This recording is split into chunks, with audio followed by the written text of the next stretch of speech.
তর্ক করবেন না। অনেক মেয়েরা আছে আজকাল কথায় কথায় তর্ক, একটা বললে তিনটার সাথে সাথে রিপ্লাই আছে না নেই?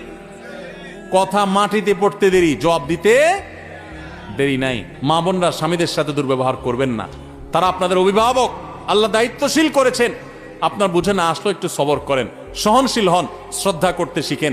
অনেক বোন আছেন আমার, ৫ ওয়াক্ত নামাজ পড়েন, মাশাআল্লাহ বোরকাও পড়েন, হাত মোজা পা মোজা মেনটেন করেন, কোরআন তেলাওয়াতও করেন, মাশাআল্লাহ কোনো আমলের কমতি নেই, কিন্তু স্বামীটাকে মানুষ মনে করে না। আছে না নাই?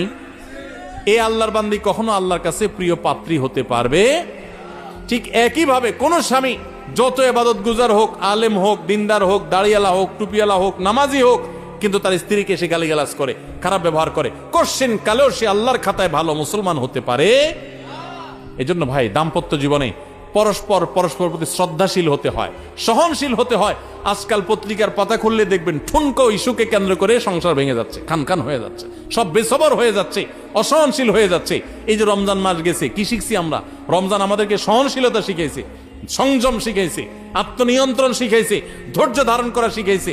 মনে চাইলেই সবকিছু করা যাবে না, মনে চাইলেই খাওয়া যাবে না, হাত বাড়ানো যাবে না, মুখ দিয়ে একটা কথা বলা যাবে না, হিসাব নিকাশ করতে হবে। আল্লাহ আমাদের সবাইকে সেই তৌফিক দান করুন।